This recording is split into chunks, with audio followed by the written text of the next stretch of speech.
Yeah, Silent Hill TDS, what's up? Yeah, come on. I.O.W. Sports Network, late night edition. Let's go. Come on. We about to raise the bar. Wild card mar. Everybody grab a seat, cause you know we about to spark. Late night sports talk. Modelo Le Cigar. Man, you don't wanna start. Wild card mar. We about to raise the bar. Wild card mar. Everybody grab a seat, cause you know we about to spark. Late night sports talk. Modelo Le Cigar. Man, you don't wanna start. Wild card mar. Hey. L Boogie with the hot flame, ashtray full of top names, little tree for your membrane. This the 9-hour time frame. I just snatched up a 6-pack, got my hands on a lid pack, whipping up a little batch of snacks. Yeah, man, I think I'm all set. Late night, can't sleep. Go ahead and just tap in. Better grab you a cold one, and we about to get some laps in. Wild card on the microphone, he'll hit you with a couple flurries. Y'all need to just strap in for some entertainment sports commentary. We about to raise the bar. Wild card bar. Everybody grab a seat, cause you know we about to spark. Late night sports talk. Modelo Le Cigar. Man, you don't wanna start. Wild card bar. We about to raise the bar. Wild card bar.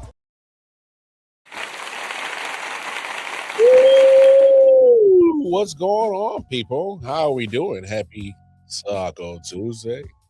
You like my very white voice? All right, I won't do that ever again. Anyway, it's your man Wildcard Mar.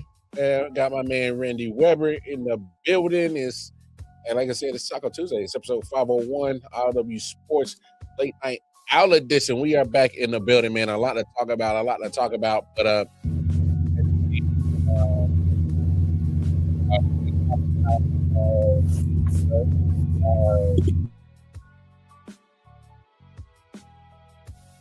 are you getting beamed out in outer space, Randy?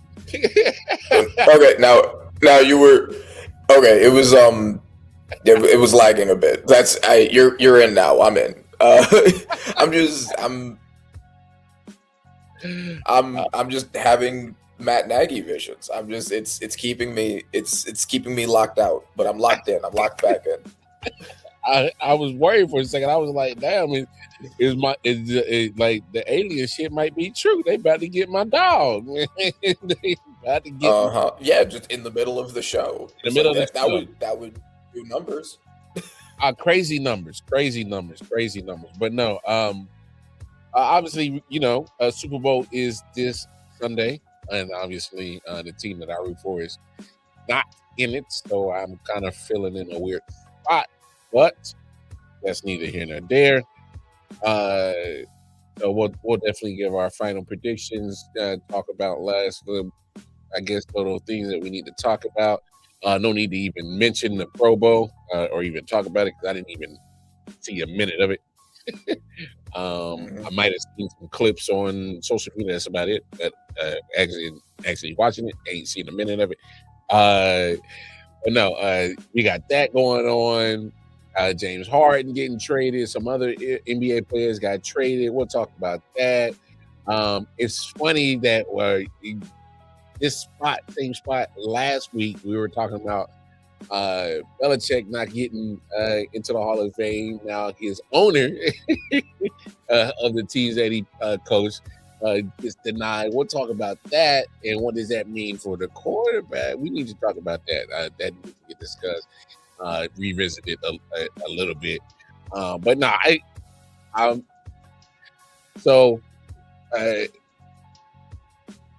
between me and Randy, he's a Giants fan, I'm a Chiefs fan. The offensive coordinator who formerly was from the Chiefs, Matt Nagy, is now OC for your Giants, and it happened early today, so let's be transparent with the people. Let's give your initial feelings when you first heard, and then now that you've had at least 12 hours to digest,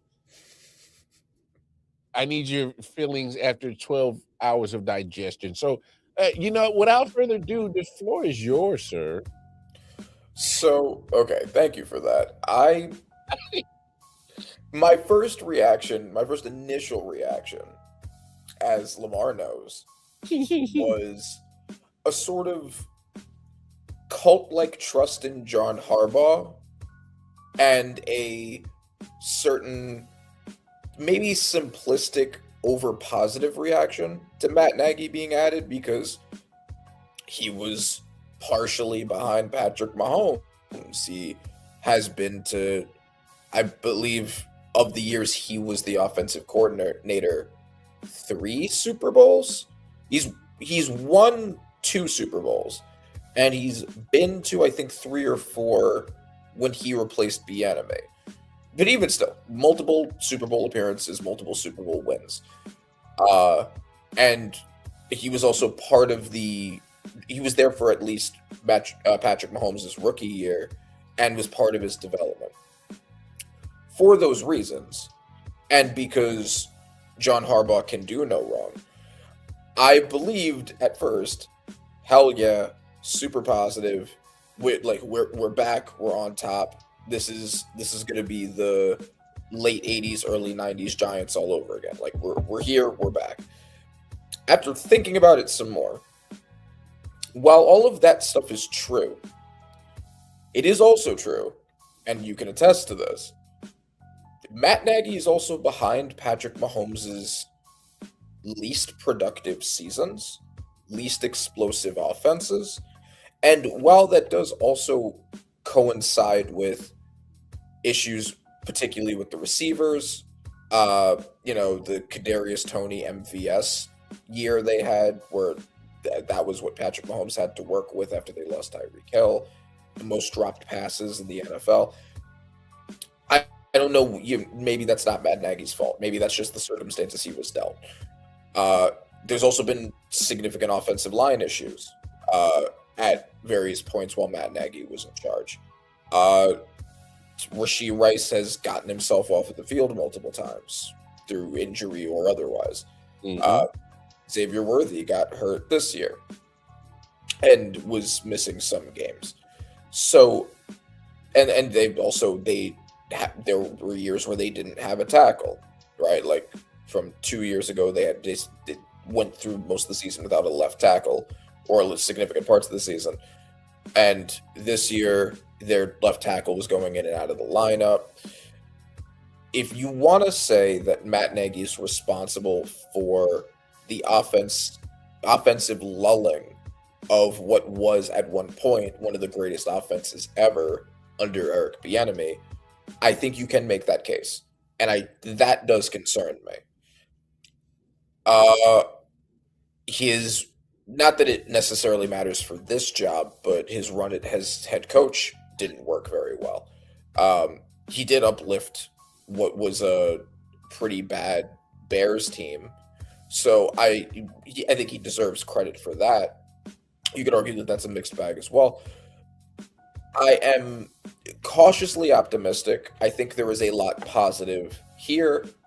I think there are some things to be concerned about, especially considering how often Giants players get injured.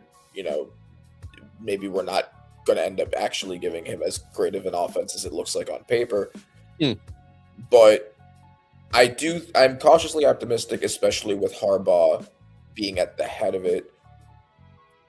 I'm cautiously optimistic. Again, multiple Super Bowl titles within the past decade. What you obviously were fairly negative on Matt Nagy. Why were you negative on Matt Nagy from someone who has watched him very closely? Yeah. All right, so I'm just going to get the positive out the way for you. So because I'm going to leave you on a sour note. Here's the positive. He went to the playoffs twice with Mitchell Trubisky as a head coach. So take that as literally that should be his Hall of Fame. As I took in Mitchell Trubisky to the playoffs twice as a head coach. Right. That should be his calling card. Literally, any interview he ever done. Well, Matt Nagy, what the hell have you done as in the NFL as any coach at any level, whether OC, head coach? Well, I took in Mitchell Trubisky to the playoffs twice.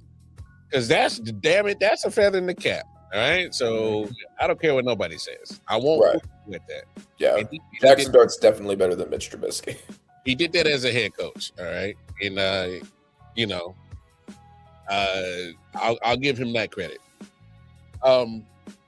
Here's where I have here's my trepidation that I was really trying to convey to you.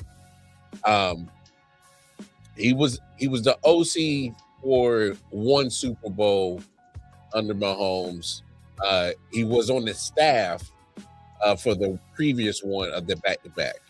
Okay. Right. Now, and I'm glad that you did your research, and that's why I really was waiting for you to come back down to the to reality. Was when you brought it up that the numbers of Patrick Mahomes himself are night and day when it comes from Bieniemy under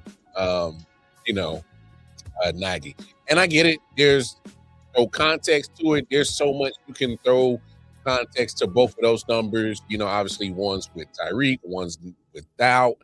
But I will say at the same time, Bieniemy was winning the Super Bowl without Tyreek for that first back-to-back. So, but I could also, like you said, the injuries, so the O-line play, I can say that the O-line was more consistent under Bieniemy and more turmoil under Nagy. And I can agree with you to the moon about that. And you would have all right to say that, and damn it, you'd be right. So did add context to it. I get it, but the numbers are the numbers, and we also just play, just look. I mean, our eyes.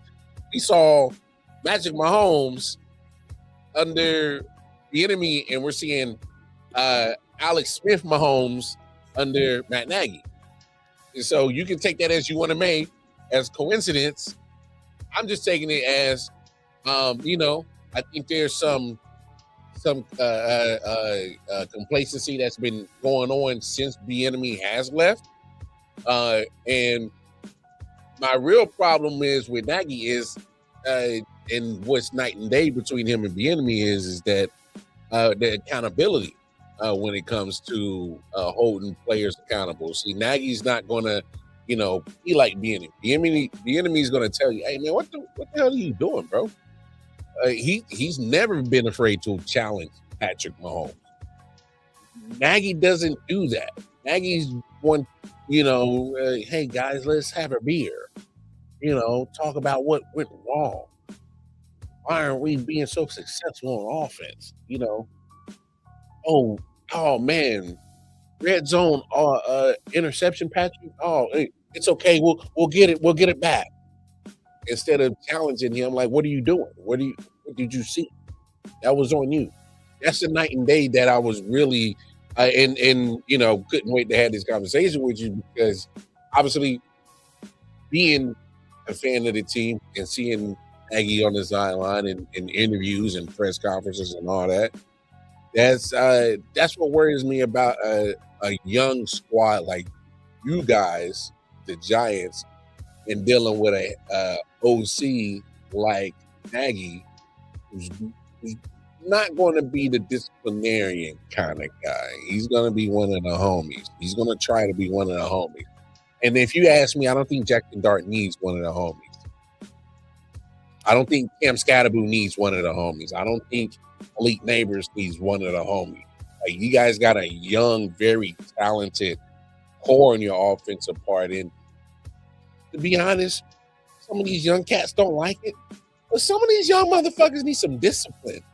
They need some structure. They need some accountability type of individuals around them to challenge them and say, hey, I know you're talented, but you can be so much more if you do this, if you do that, and you do less of this and less of that.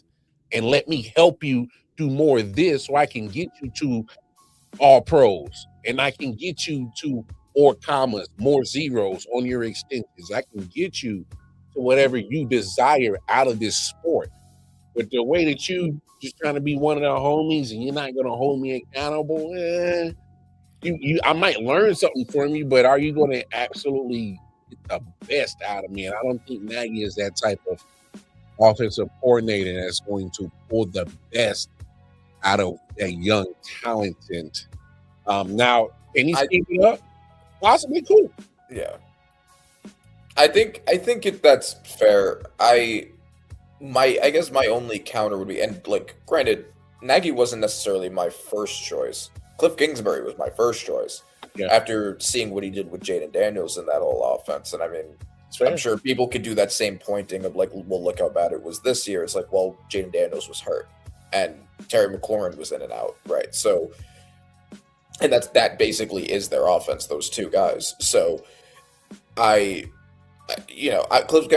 Kingsbury was my first choice. I would also choose Bieniemy over Nagy. But that being said, this is a very vibes-based team. That was like the narrative going into this year when it came to the Giants was Jackson Dart, Cam Scatterbo, their bros, Brian Daboll, him and Jackson Dart are bros. Like, it's a very positive vibes. And we've seen stank vibes make a team worse. The Eagles are a perfect example of that. I don't necessarily know that it's inherently a bad thing if the OC and the players on the core get along in that kind of bro-like fashion. It depends, right? Like, it depends on how you execute it. But I think that maintaining that same good vibes locker room atmosphere and making Jackson Dart want to play well for Nagy, not having tension between the two of them, at least at first. When Dart messes up, he needs to be able to call him out on his shit. He needs to be able to do that with everybody. But if they like playing for him, just like they liked playing for Daboll, I think you can get something out of these specific guys. It also, I think it also, and here's the deal. Obviously, I think Nagy's gonna. I think it's fair to say that I think Nagy's gonna be calling offense. That's fair to say. I'm not sure who did you guys pick up as DC yet? It was Willard. What was his name? Dennis. Giants new DC. I honestly, I totally forgot his name, which I'm very surprised. Denard Wilson. Okay. From the former Titans DC. Which, looking at how the last Titans DC worked out, I was a bit skeptical on. But Okay. So, obviously, I'm not 100% sure how John Harbaugh has run Baltimore Ravens. Obviously, he started as a special teams coach, got hired as a special teams coach to become a head coach. So it's fair to say, and just and like again, I hate to assume, but I think Nagy's going to be calling offense pretty much laissez-faire, just don't mess it up, and I'll stay out the way type of situation. And if that's the case, I think you might get a different, slightly better version of Matt Nagy because, in all fairness, he can only do so much here in Kansas City because this is Andy Reid shit, right? Mm-hmm. He runs the offense. He's going to call the plays. Yeah, you can input, you can give suggestions, but at the end of the day, Andy might let you run some,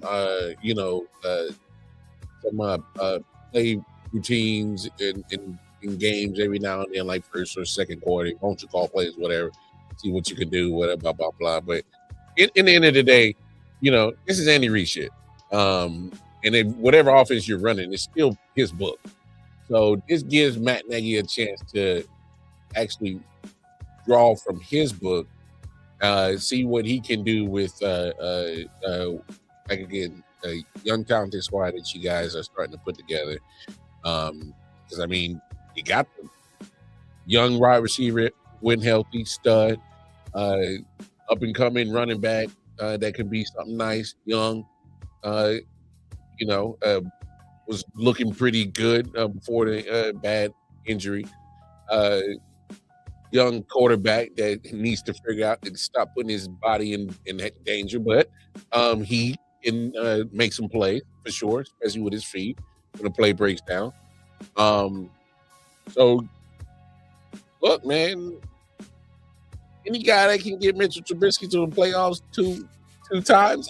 I'm saying that has to give you a good amount of optimism. I'm just saying, as a football fan, that should give you some optimism. Yeah. Like, if he did that, he can do something with this. Right. Plus, like, I do still ultimately at this point, unless he screws up tremendously, have trust that, and ironically, like, I have trust in John Harbaugh and I have trust in his decisions, although ironically getting behind the wrong OC is probably a significant part of why he's not in the Ravens anymore.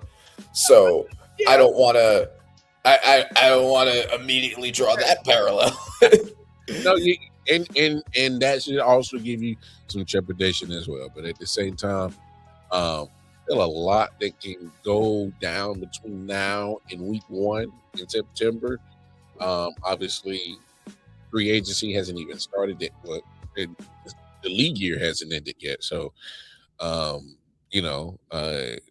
And I mean, the coaching decisions, outside of this one have also been kind of questionable, like hiring Wilson Denard, hiring him from a defense that was bad. Yeah. Also, I mean, us apparently not re-signing back Carmen Brasillo, who's the best offensive line coach we've had in quite some time, getting the most out of that O-line, not bringing him back, also questionable. I'm skeptically waiting to see the full vision. But I don't know. Maybe I'm too excited to be skeptical enough. The scar tissue is too deep, but we will see. I will judge things as they go. No, but speaking of coaches, obviously all the is a like I said last week we were talking about Bill Belichick, Patriots, former Patriots head coach, 6 championships as a head coach there, 2 as an assistant defense coordinator with the Giants, so 8 in total as a NFL coaching part of the team. And we were talking about him being denied access to the Hall of Fame. Was not our first ballot Hall of Famer. To my surprise, I won't speak for Randy, but definitely to my surprise. But now the owner, who was his coach at still Patriots owner, Robert Kraft, he was up for Hall of Fame as well. He gets denied Hall of Fame on the first ballot. I think the voters are sending in a clear message. Randy, the voters sending a clear message. So we talked about Belichick obviously last week because that was the particularly huge news. I mean, are considered by many to be the greatest coach ever. Even if you're just looking at the rings and the wins and the postseason wins, he's certainly the most accomplished. Robert Kraft is he's certainly one of, if not the most successful owners ever.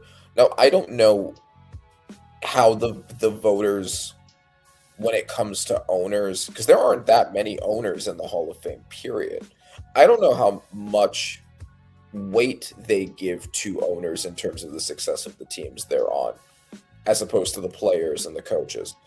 But if any owner, it's similar to Belichick, if any owner is going to be in, like Kraft does have to be. Now, Kraft may be being punished for things similar, if not the same, that Belichick was, because Deflategate happened on his watch. Spygate happened on his watch. The massage parlor thing. Not that that's the worst thing anybody in the Hall of Fame has done. Yeah. But I am surprised, but also I think it does make sense for the same reasons. Not that it makes sense. I don't think it makes sense, but the underlying reason is probably similar to the underlying reason behind Belichick. Possibly a mix of we're punishing you for the things you did wrong that brings shame to the game, and we expected you to be a lock, and so you weren't.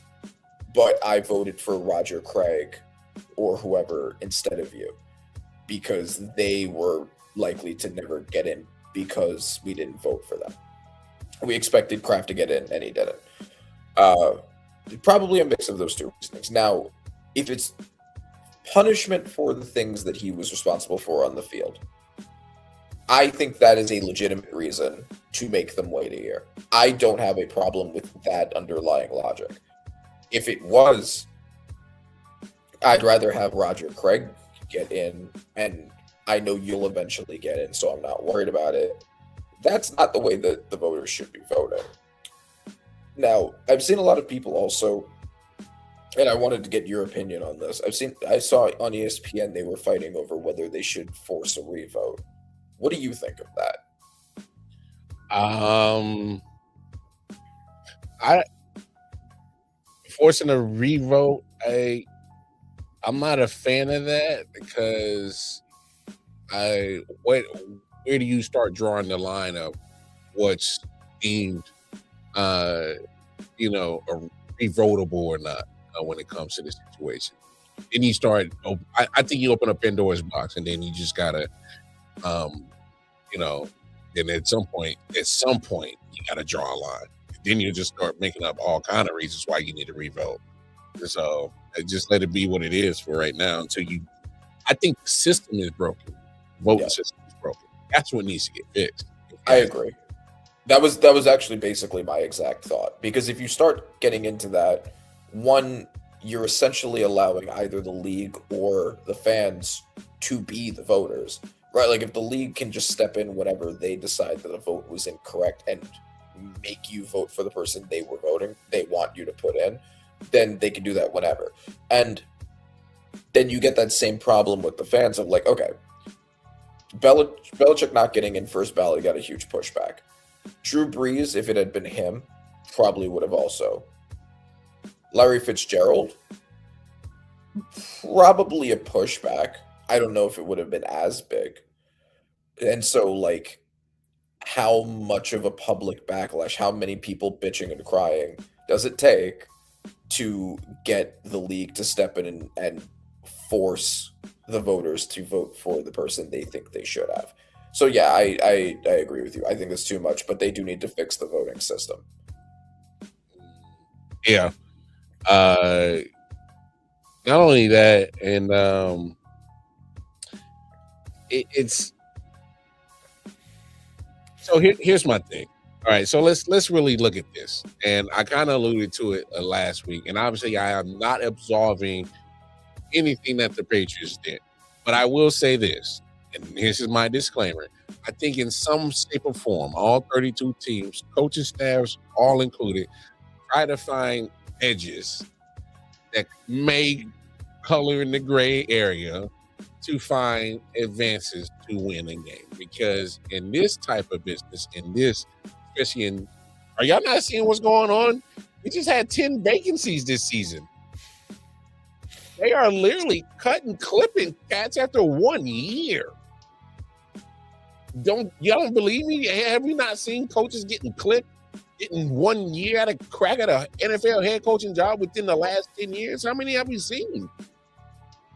They are literally saying, in this business, you must win. We just had a coach in Buffalo, had 9 straight playoff seasons, got canned. Several AFC Championship game appearances. Hello? We got a guy that was in Harbaugh got canned. He won a Super Bowl. And we said, we don't even care. You ain't winning enough for us lately, bro. You gotta go. This is a winning league, a result-oriented league, and they want it ASAP. The days of waiting 4 or 5 years for your coach to get your shit together don't exist in this NFL no more. Coaches are sacrificial lambs. And so, look, again, I'm not absolving what the Patriots did. But if we're putting it in the context, and I said it last week, and I'm gonna say it again this week, if you did not take the championships away, and whatever punishments you gave them and you deemed were necessary, then leave it at that. And I get what the message you're trying to send, but let's put it in the context what happened. All right. So for Spygate, they fined the Patriots. So Robert Kraft, they fined him $250,000. All right. They fined Bill Belichick $500,000. They took away a first-round pick. This is back in 2007. All right. Now, Deflategate. This is 2014, 2015. Now, this one results in a Super Bowl. Deflategate. They fined them $1 million. All right. They took away 2 first-round picks, and Tom Brady had to sit out 4 games the following season.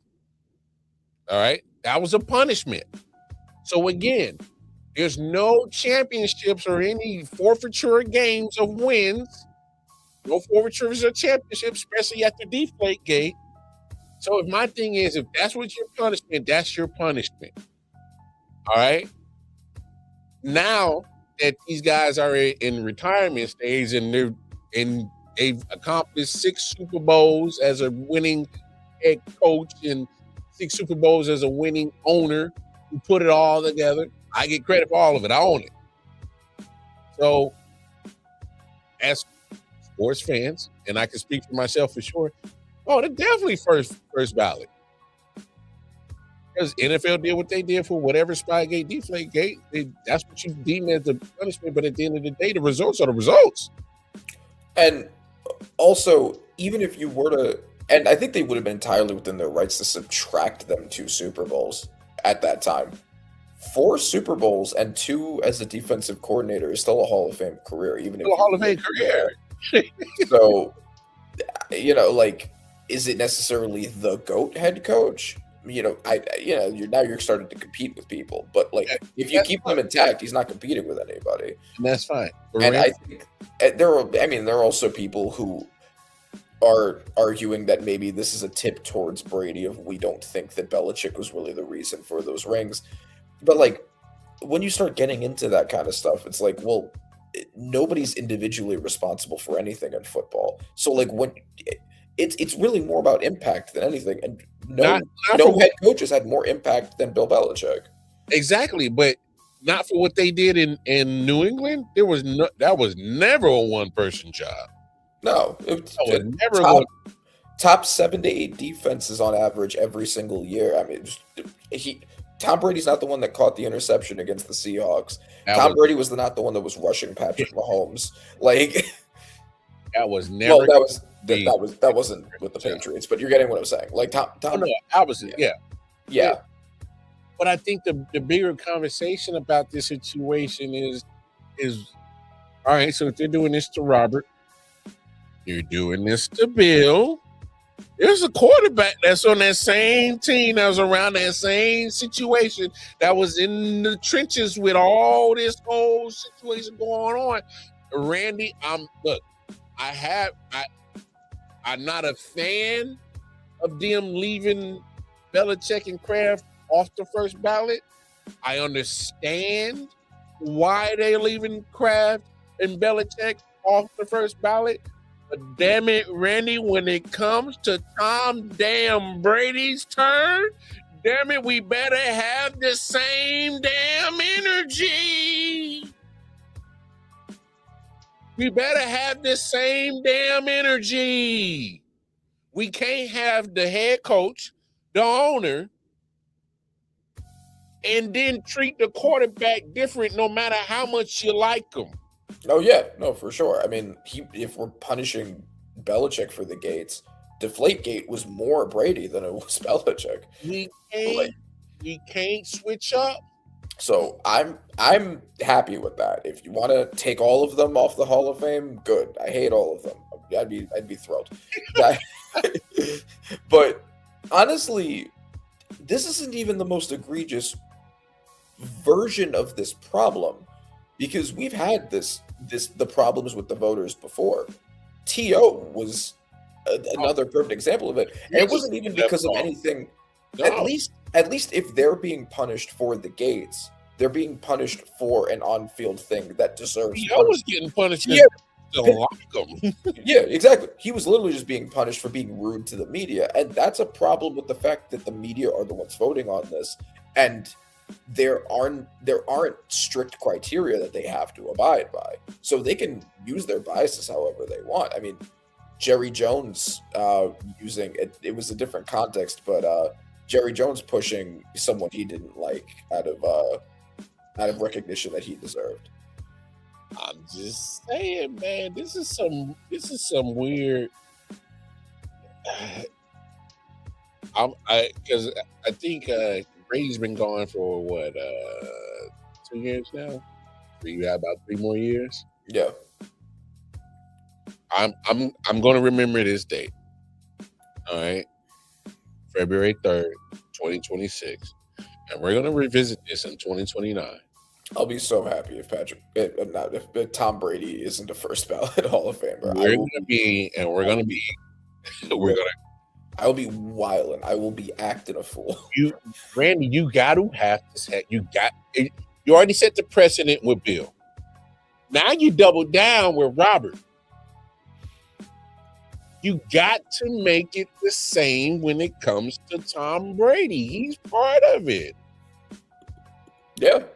As a matter of fact, I hate to say it, any player that was on the Patriots team from 2001 to 2018 that considers themselves Hall of Fame worthy. Mm-hmm. You got to put them on the same microscope. You got to have had the same energy with Gronkowski. You got to have the same. He might be able to get away with that one because he wasn't directly responsible for either Spygate or Deflategate. Like, he was just on the team. He was just on the team. I hear you. Okay, that's fair. Okay, yeah. I might be reaching a little bit too far. Maybe I need to pump the brakes, and that's fair. I can admit when I'm fucking up. I need to reel it back in. Chill out, Mark. Yeah. Cool. I mean, if they do it with Gronk, cool. I'm fine with that. But they might not draw the line there. Exactly. Now, at some point, we do have to draw the line when it comes to, I guess, in some kind of Patriot stand somewhere when it comes to Hall of Fame. But the energy has to be the same for every last person. Wherever you're drawing the line at, voters, it needs to be the same for every last person on that side of the line, that you're treating that same way. If you're putting in the same boat with Belichick and Robert Kraft, you got to. I'm sorry. Right. We can't pick and choose. We can't. Oh, well, Tom Brady's such a media darling. He was always nice to me when I interviewed him, and he asks about my daughter, and I'm a Mr. fan too. Yeah. I ain't trying to hear none of that bullshit. That's also an under talked about part of this. Belichick was an asshole. And that might be more the reason for them personally, just like with T.O. So what does that say about Kraft then? Like if they're punishing them for the gates, I don't necessarily have a problem with that. In fact, if anything, I would argue that might be warranted. If they're punishing them for being assholes, you can't do that. That cannot be the basis for this. Like, it has to be on the field only because a lot of murderers and rapists in the Hall of Fame. So on the field only has to be the standard. See, and that's my thing. I don't think some of this, or if it was all just about football, then I have no issue with this. But I don't think none of this is all about football. This is some personal shit for sure. Yeah. Added into this, fuel to this fire. But it is what it is. I know we're talking football, and it's weird that we're switching it up this way. But obviously, with gotta say somehow. Yeah, but obviously with this Super Bowl coming up, obviously, I'm going to give our predictions last on that because we could talk about football all day. No, fuck. Let's get it out the way now because I know. Let's end with something else that we normally don't do. But let's go ahead. Let's keep it rolling in football. Obviously, enough to beat the dead horse on the Patriots having not getting their way and starting to face them get in trouble for all that Spygate shit. So, Super Bowl this Saturday. Let's just keep the football conversation going. Final thoughts and predictions, man. I was just on the show with the homie Chris Stahl, Area T podcast, and we were talking football. We had a great guest, Miss Ty Moore. She came in and blazed it up. I'm just gonna be honest, man. My score 2017. I think it's gonna be a defensive matchup. We got the Patriots defense, who, in my opinion, are going to show up like they've been doing this whole playoffs because they saw what they're going up against on the other side defensively. Oh man, they're talking about the Chargers defense. Well, we're good too. They're talking about the Texans defense. They're definitely talking about the Texans defense. Oh, we're good too. They're talking about the Broncos defense. Oh, we're good too. Guess what they've been what they're going to talk about for the last 2 weeks leading up to Sunday. They're going to talk about that Seahawks because they're damn good too. And so I think the Patriots they're going to do their best to match blow for blow defensively. Offensively, for the Patriots, I don't think this bodes well for them because Drake May just hasn't been playing well. And I just mentioned the three defenses he's played leading up to this when he's damn near playing another elite defense this Sunday. And he hasn't played well. I will give him this benefit of the doubt. He's made a certain amount of plays throughout the whole playoffs, winning the most because he literally has made the plays with his feet, and I'll give him that. He's been very more athletic with his feet than I thought ever before, and so if I'm the Seahawks, I would definitely keep an eye out on him escaping the pocket and getting those little scampers like he had. He had a 28-yarder the other day, last week, week and a half ago in the AFC Championship game. Defense. I think Sam Darnold makes less mistakes than Drake May. If we're just going by based off of what we've seen in the postseason, it's still going to be a tough sledding for him. But he has JSN. He has Kenneth Walker. And no disrespect to the Patriots offense and what they got. I think Stephon Diggs is a talented receiver. He's starting to hit that past his prime mark. And that ain't the case for JSN. He ain't even coming close to his prime, and he's damn near putting up monster numbers like he did this year. So I just think the more talented players. I will say this: Mike Vrabel might be a factor into this because dealing with a Super Bowl, he's been there, he's done that. He might get that slight edge. I think Sam Darnold, him being a backup in San Francisco a couple years back against Kansas City, saw a Super Bowl. So he might can draw from that on prepare for a Super Bowl. I mean, it's not the same. Vrabel, who's been more hands-on, preparing for a Super Bowl, playing in the Super Bowl, and hopefully he can drop some knowledge on to get his team prepared for a Super Bowl and what it takes. That might help him keep him in the game. But I just think, this is a 20-17 Seahawks Super Bowl victory in my book. Okay. So I have spent a lot of time on this show talking about Drake Dilfer, Drake Flacco, Drake Foles. Crazy, bro. And how he has played like ass in these playoffs. I think that as far as the way the defense is played for the Patriots, I do also think that it's important to recognize who they were playing against. So the three offenses that they played against put up 3, 16, and 7 points respectively. And while the defense absolutely did their job, Yeah. I do think it's important to understand they did their job against a third string offensive line. CJ Stroud melting down behind the worst healthy offensive line, That's and fair. Jared hit him. So while Drake Hostetler is going against yet another elite defense, Hey, the backup names is getting crazy, bro.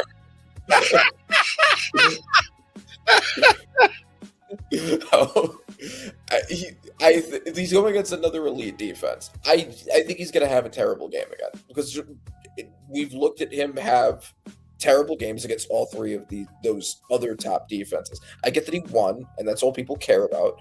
But if you actually look at his individual performance, he was terrible against all three of those defenses. Yeah, he put up 3 touchdowns against the Texans. He also had 4 fumbles and an interception.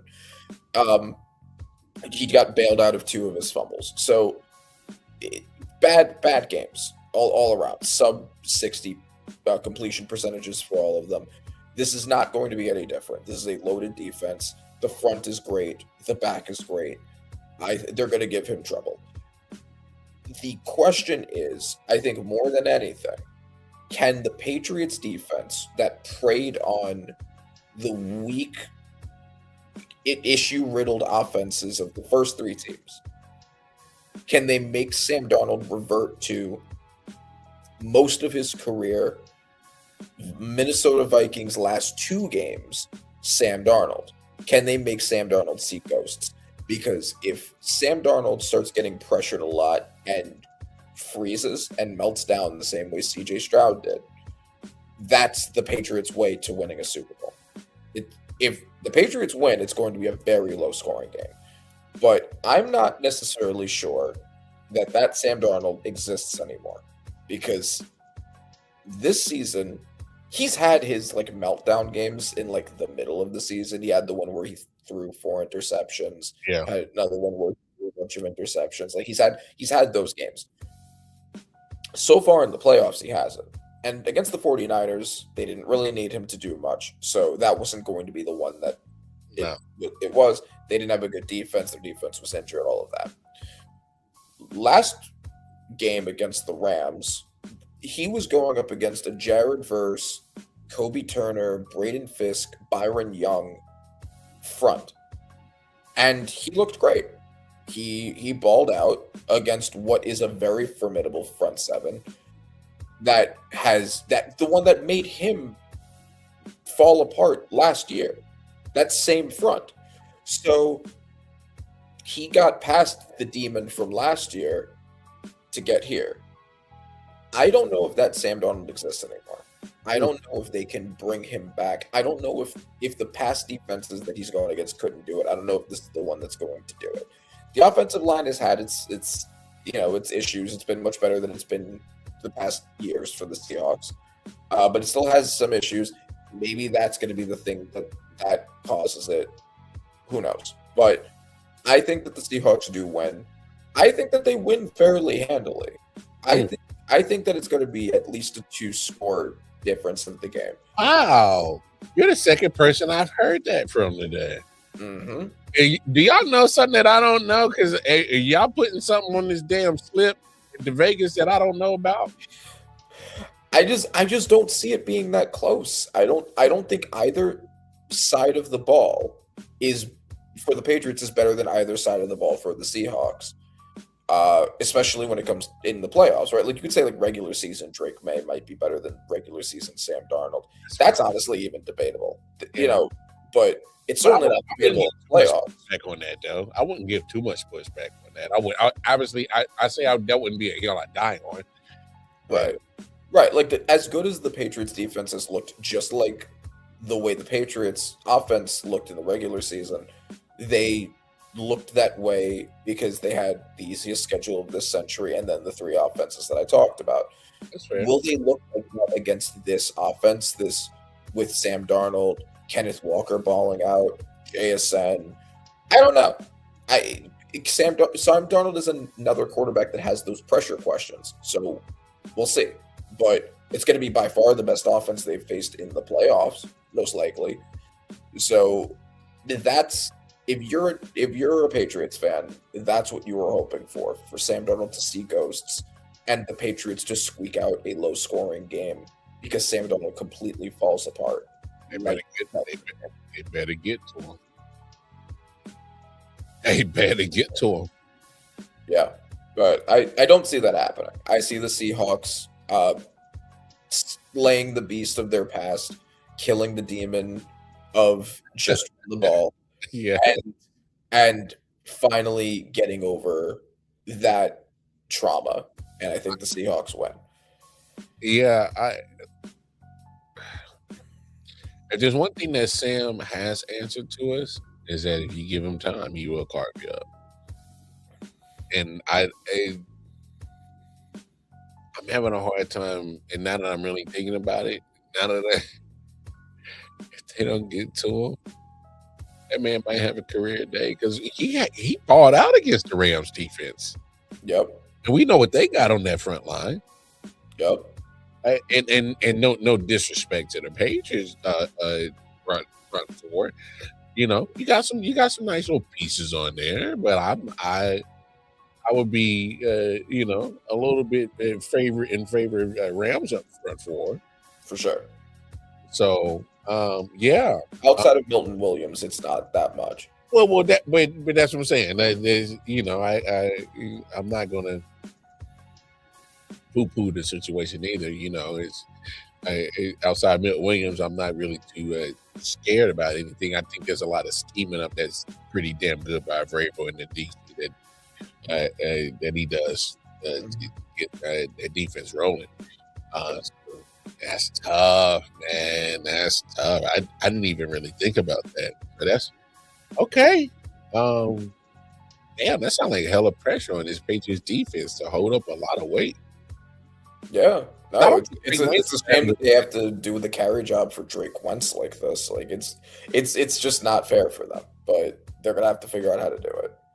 I mean, they pretty much asked the defense, and they pretty much done it leading up to the situation. Is carry job. If we're calling a spade, I'm being honest. That Patriots defense has done a hell of a carry job. Yeah, sure. And to your credit, even looking at the situations of offensively what they had to face, that kind of helps. Mm-hmm. It helps. Damn. Sounds like the Super Bowl that the Chiefs won 35 with the Buccaneers. I've seen this before. Mm-hmm. I've seen this before. It ain't always what it cracked up what it should be when shit really go down. Oh, okay. He said, I feel confident it's a double digit. Oh, damn, Randy. And it's funny because my homie Chris did the same thing. He's like, he said like an 11-point victory or something. I was like, double digit? He's like, yeah. I think Seattle takes over in the second half. Yeah, I think if I had to put a score on it, I'm gonna say 9 plus 17 to 31.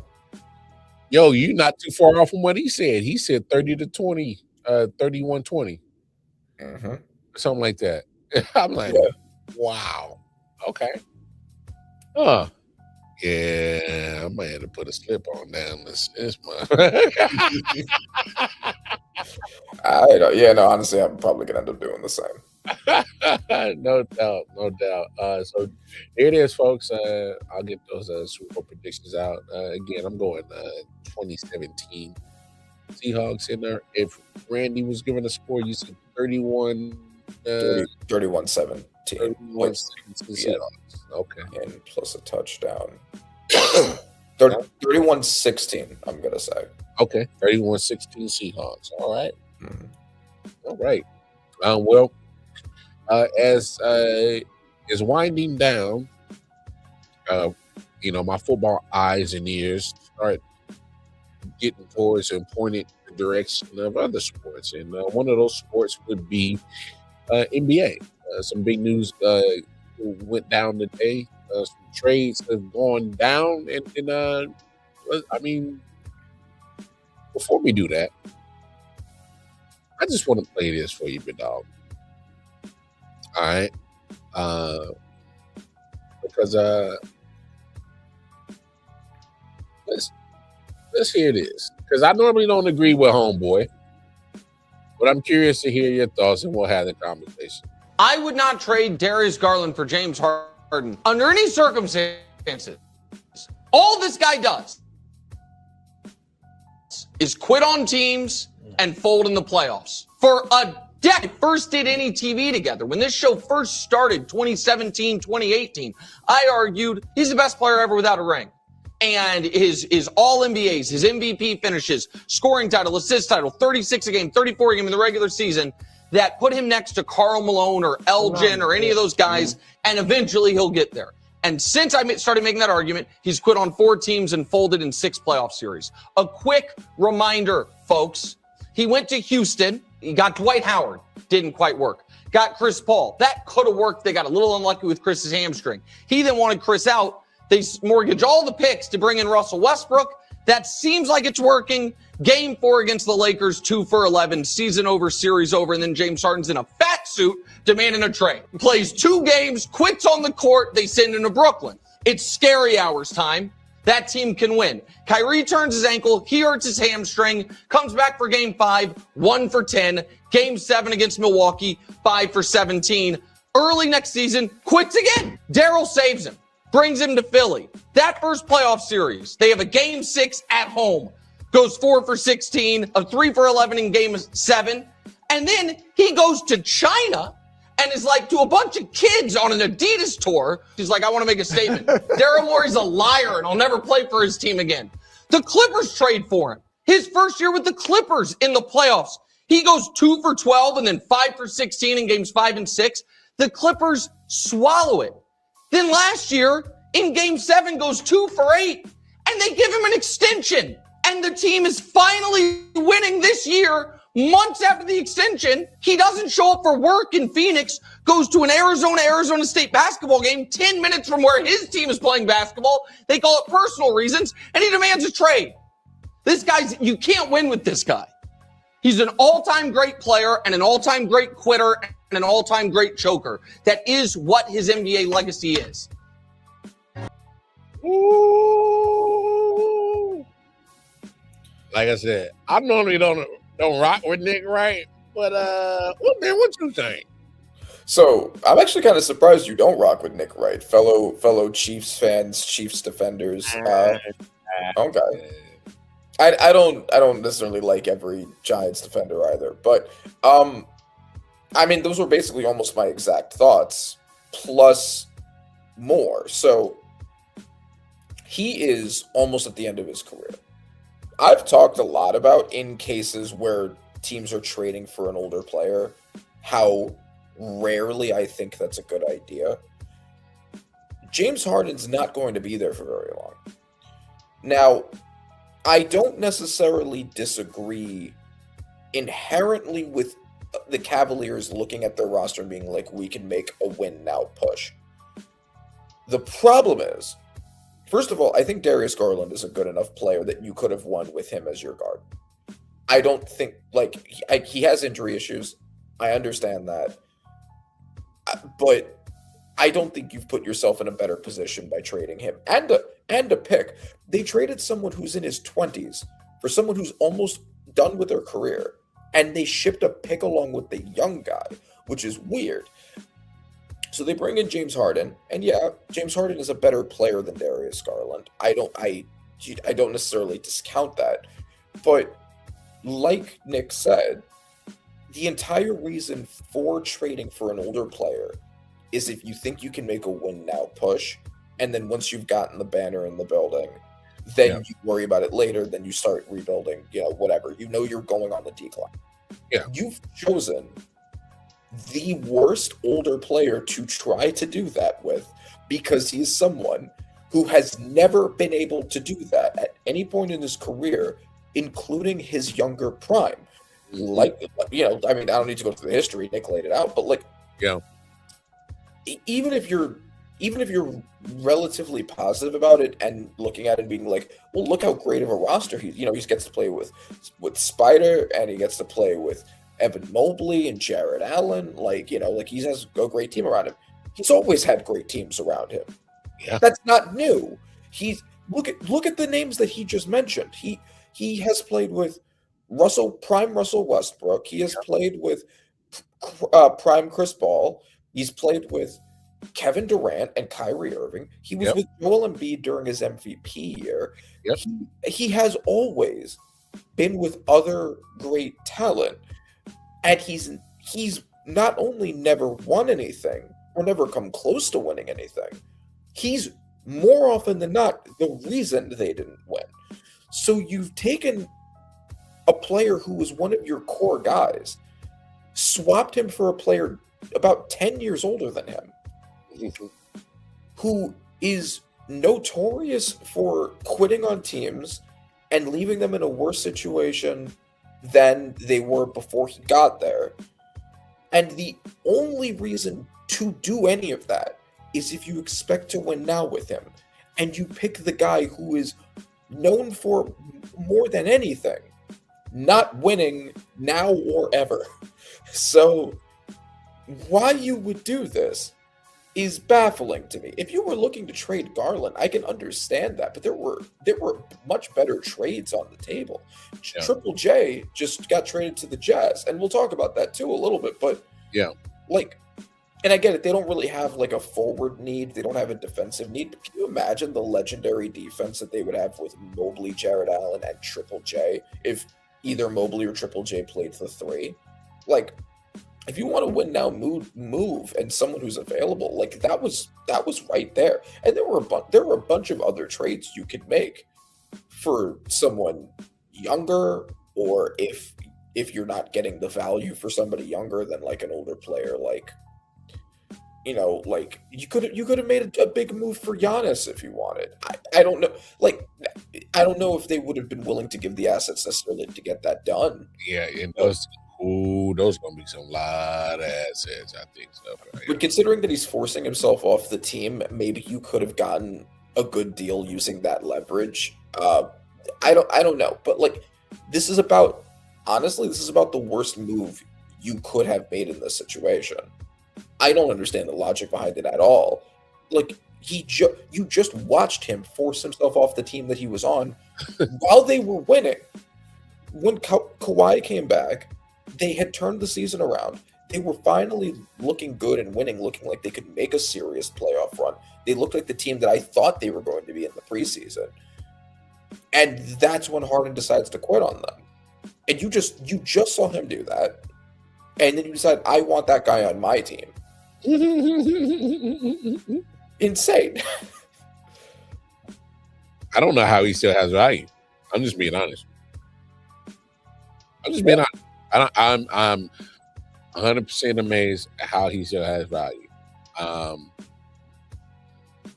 it's going to, I guess, it's starting to show just how certain teams are they prefer to operate in the league. They want to put up the show. I don't think this has. I hope for Cleveland's sake that they really don't think that this is going to be the thing that puts them over. I mean, they wouldn't have done it if they didn't think that, right? Like, I can't think of another reason to do it. And you're right, but I, as a basketball fan that I am, are trying to understand how did they come up with this conclusion. That's my point, because I think you're absolutely right. They like, we're going to make this move because we think it's going to put us over the hump.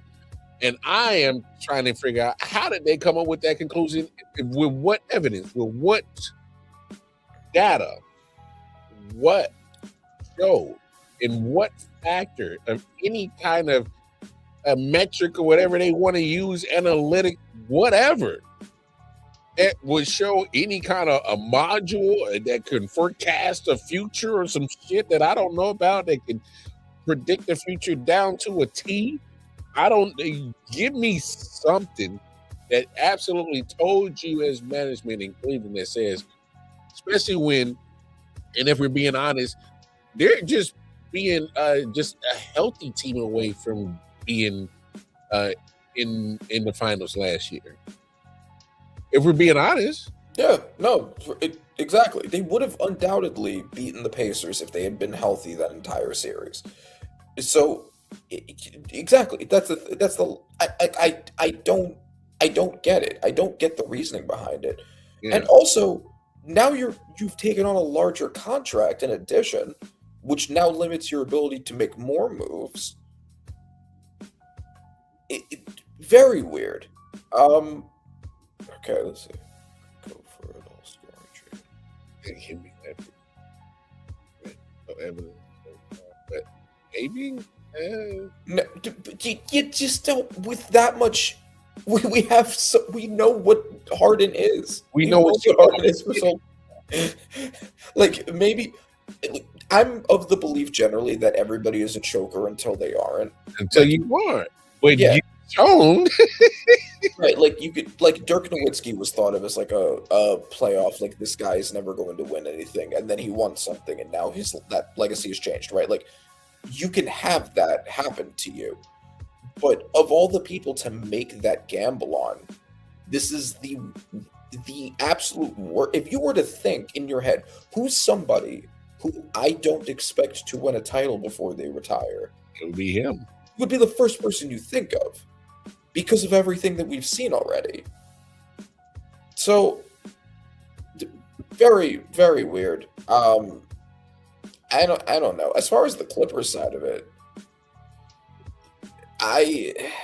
the Clippers, I think that it's cool that they have a younger good player since they have so many older ones. Like when those players start to go down, retire, decline, whatever, you at least have Garland as like a building piece. But the logic kind of works in the reverse for them. This is a team that's built to either win now or fall apart because all their players are old. So you've taken a player that was your best, or other than Kawhi, like maybe your second best player, you've replaced him with Garland, who's not as good. And the likelihood that you're going to push for a title now is probably decreased. I think that Garland has more value overall than Harden does, but not necessarily for your situation, because you need this team to win a title in the next like year or two, or you're blowing it up. So I don't know.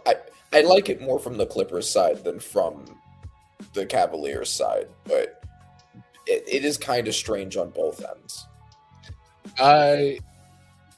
If James can just facilitate to Spider and the rest of the guys and kind of pretty much stay out the way offensively, let them eat, and then every now and then pick his bones. I'm hoping that he, and this is a big hope, he brings something defensively.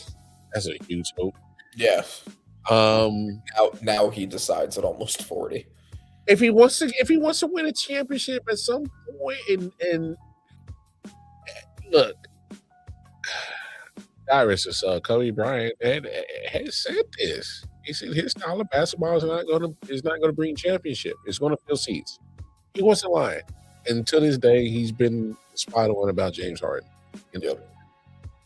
And he's done nothing to change that outlook on it.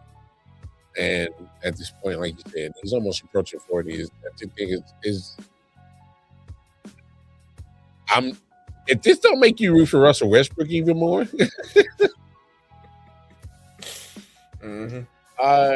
because I want Brody to get a chip before he steps off. Because I changed my outlook on him a few years ago.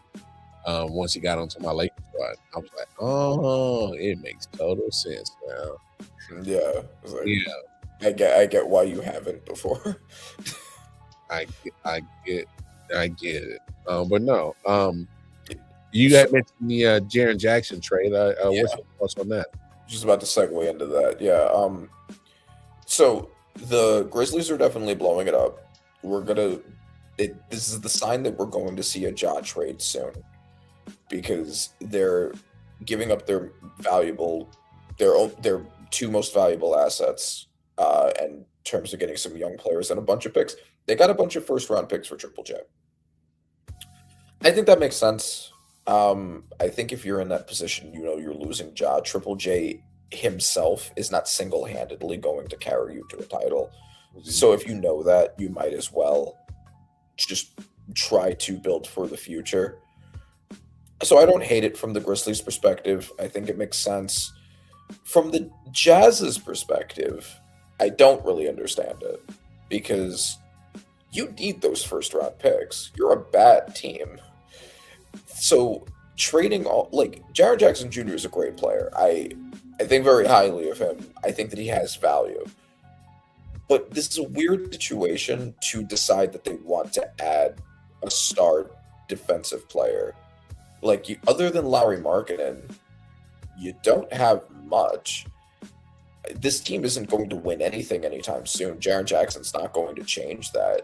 This might be the difference between you being a play-in team and not, but that's at best.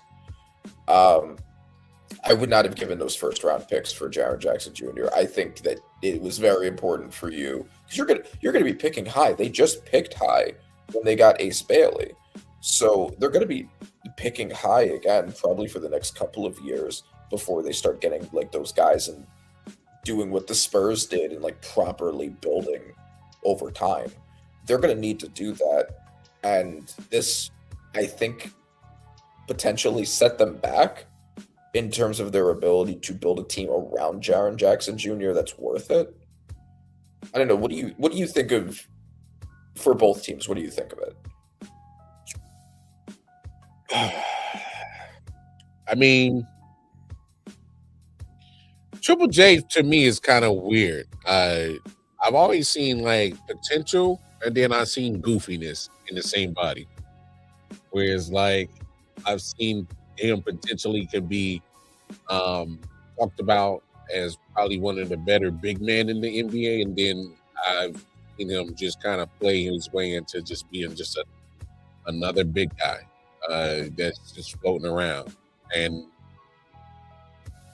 I'm actually surprised that Memphis held on to him this long. I guess they were trying to see what they can do leading up. Because once they moved off to Desmond Bain, I was like, all right, well, that's kind of the first stone to see them trying to starting over and just resetting. And so I guess they just wanted to get a certain value for Triple J. Sure, I guess cool. Because I think three first-round picks for the next 3 years. They're not going to have building pieces for him. That is just weird to me. Why? I would get it if it was a team that was contending. I don't get it for the Jazz. I mean, we'll see what ends up happening with it. I mean, are we not shocked that the Jazz management has done something goofy? I mean, they drafted a player that actively told him he didn't want to play for that. So yeah, I don't trust their management. That was kind of wild to me. Yeah, I mean, I don't know. I'm not sure necessarily the Grizzlies management is great either, but this move makes more logical sense for the situation they're in. And we're going to see what happens with the Ja trade. We've talked about Ja. I've said before that he's another player with Harden that I don't really see what the value is other than selling tickets. Ticket sales. Yeah. He's still the needle, which is why the only reason why he's still on the Memphis roster right now. They're about to squeeze whatever they can out of him before they figure out whether they're going to pull the trigger or not. Right. So we'll see what happens with Ja. I don't know which team is going to trade for him. I don't know how much they're going to end up getting for it, but if this could be a nice rebuild, depending on what they're able to get for Ja. This might end up working out in the long run. Maybe 10 years from now, the Grizzlies end up being a really good team, and that's if you're not the team that's consistently in the playoffs and contending, then that is what you should be doing. You don't want to be that middle ground team that's just kind of around the play-in spot forever. So either be contending or be rebuilding. Oh well, I've already said that they should have already moved on for Ja, but I understand why they haven't, because it's Memphis, still a small market team. Mm-hmm. You get your ticket sales, get your money as you can, you can, which is if he does make it past this trade deadline, I'll be surprised, but not as. The only reason it would happen is if there wasn't a second hand on the phone saying, like, yes, we want that small guard that can't shoot, who keeps getting himself on the court through doing dumb stuff and is very expensive. If there's nobody who's taking that call, then that would be the reason why. I'm sure Memphis is calling everybody. I'm sure Memphis has everybody's number saved. It's like, look, give us whatever you got. I'll take a sandwich. Just give us something. I think a sandwich is crazy, dog. Like, damn, bro. It's not even like just obviously a good player, right? It's just everything that comes with that. The skill set is a weird skill set, and then you're taking on everything with Ja, and I just don't know why a team would be willing to do that. I hear you. And I Other than ticket sales, that's the reason to do it. Oh, that's as of right now, that's the reason why you do it. Because I've been asking Ja forever, even coming out of the draft, like, bro, get you a jump shot, get you at least get you a midi. Mm-hmm. Like, you don't even have to be the best jump shooter, but as long as you get a mid range, I think you go there. Right. But because he needs to extend his career, he can't leap over everybody. Can't jump over everybody. He thinks he could jump and dunk over everybody. I'm like, that's not going to build your career. That's going to build you highlights. And that's about it. Mm-hmm. And what are you going to do with a career full of highlights? Yeah. What are you going to do with a career? Hey, man, look at all the time I made on Sports Center Top 10. Motherfucker going to be like, so? How many times did your ass miss the playoffs?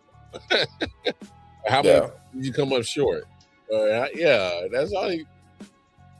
People's memories of them highlights gonna fade quick with them top 10s. Am I lying now? No. I mean, you know, you said. I mean, the moments is cool and all. But the memories of people's sports fandom go to another level when you say that you did those highlights in a Super Bowl or NBA Finals or Stanley Cup or World Series moment that led to y'all hoisting the trophy, bro. That goes so much far and beyond. So just saying, you know, I mean. Hey, and you talk Jazz. Come on, man. What are y'all really trying to do? Just be honest. What's your true direction?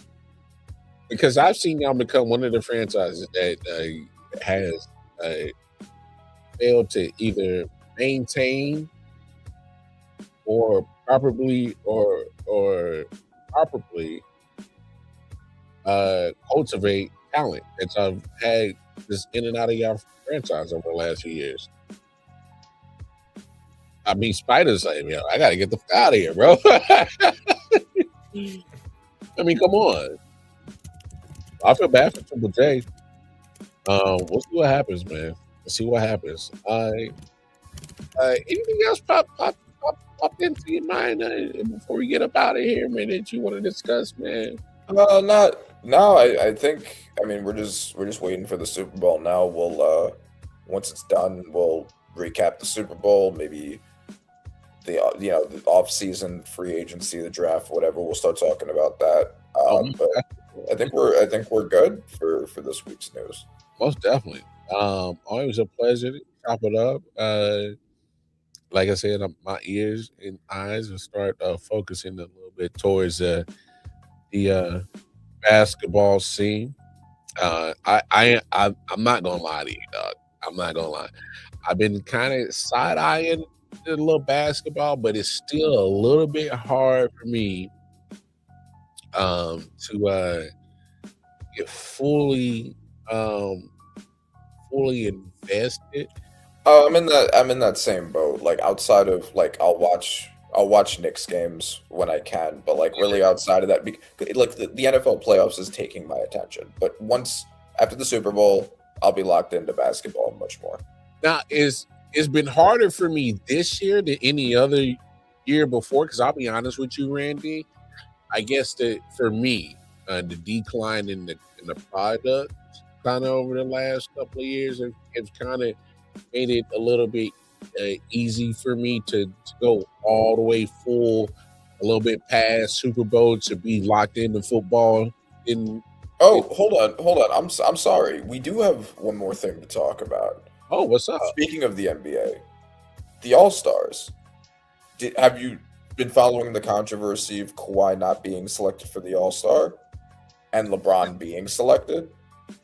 Because ironically, we just showed the Nick Wright clip. Nick Wright had a lot to say about that. I don't know if you've been following any of that.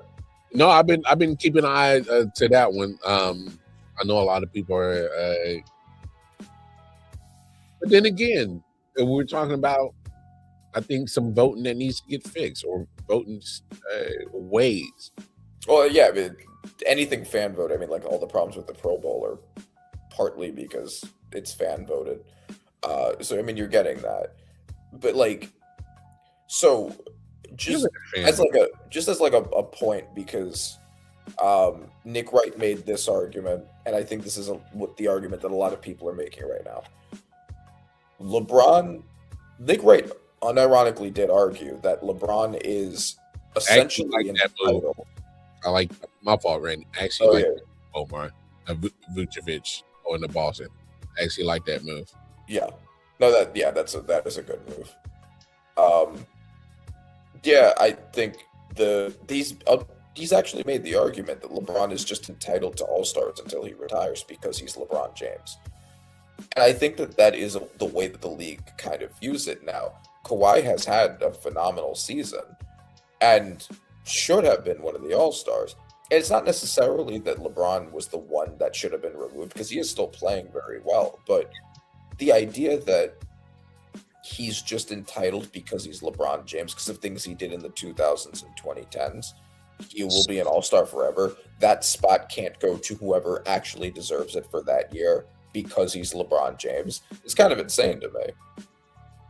It is, but at the same time, it isn't. Should you get selections for a particular year because of things you did in past years? Because at a certain point, then like, what's the point of busting your ass that year? I mean, look, if there's any league that has been more catered to making sure that they do things to throw the hook and line in there and to sentimental values, the NBA is probably one of the biggest sports besides them in the Major League Baseball that come to mind to me of doing things to grab the sentimental value.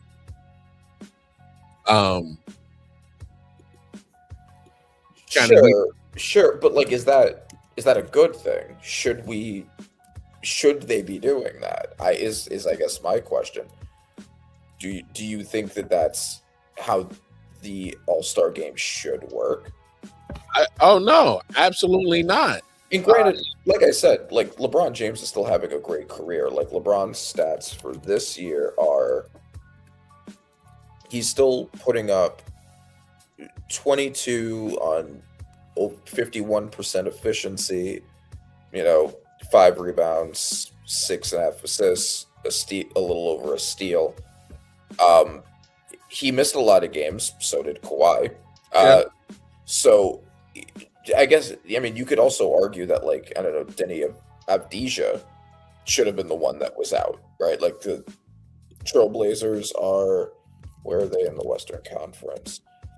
I believe they are not as high as they were at the beginning. Yeah, like they're the 10 seed right now. So like you could easily argue like maybe Avdija was the one that unfairly robbed Kawhi. I don't know, but even then, the basis has to be what you did that particular year. It can't be anything else. And I agree with you, but we've also seen the time and time the NBA don't always go about it. We just have. No, it's true for sure. And not just them. Matter of fact, NFL had the Pro Bowl tonight. Like you mentioned earlier in the show, I didn't watch a piece of it, but no disrespect, I love Shador. I didn't like the fact that they put him in the Pro Bowl. Right. Because I thought it was a slap to the face to what the actual meaning of what the Pro Bowl was supposed to always mean. And they've gotten so far away from that. They're going to the point where it's about needle moving. And say what you want about LeBron, he's still a needle mover. And have him at the All-Star game is going to move needles no matter what. And if you're going to move the needle, be on the right side of that needle getting moved. Because you don't want to be to say, oh yeah, and what if this LeBron's last year? Oh, he didn't make it to the damn All-Star game, and look at his numbers. He's still looking pretty good for a 41-year-old in the NBA playing at an elite level. He's not an All-Star. What? It's LeBron James. And so they'll catch backlash for not having him in. So you're damned if you do, you're damned if you don't. But like playing well when you're 40 isn't necessarily more All-Star worthy than playing better when you're a normal age to play better. But I don't know. Because these things also affect players' contracts. They affect resumes. They're going to look at your All-Stars when you're for Hall of Fame contention. So like these things do matter. And even if people have screwed up how they get handled. But here's the thing with the culture that the NBA has said. When you're the star, you get star treatment. Bron gets star treatment. Kobe got star treatment. MJ got star treatment. Magic, Bird. They did. And Nick also pointed out, Kareem and MJ both got all-star selections for years they individually didn't deserve it. They probably but MJ got one, I think, with the Wizards. I think he got one. And to my case for that is, they shouldn't have either. It was bad when all of them did it. Because they took a spot from someone who deserved it more. Oh no, and that's where I'm at. I'm with you. I'm keeping it consistent on whoever the name is across the board at any point in time. And this is the problem that we've seen with the NBA time and time again. And that's why I say they play to the sentimental value of their fans and to their product, which is fine. Because guess what? It's turned them into an international content. So I'm not mad at their strategy. I understand it, but I can't.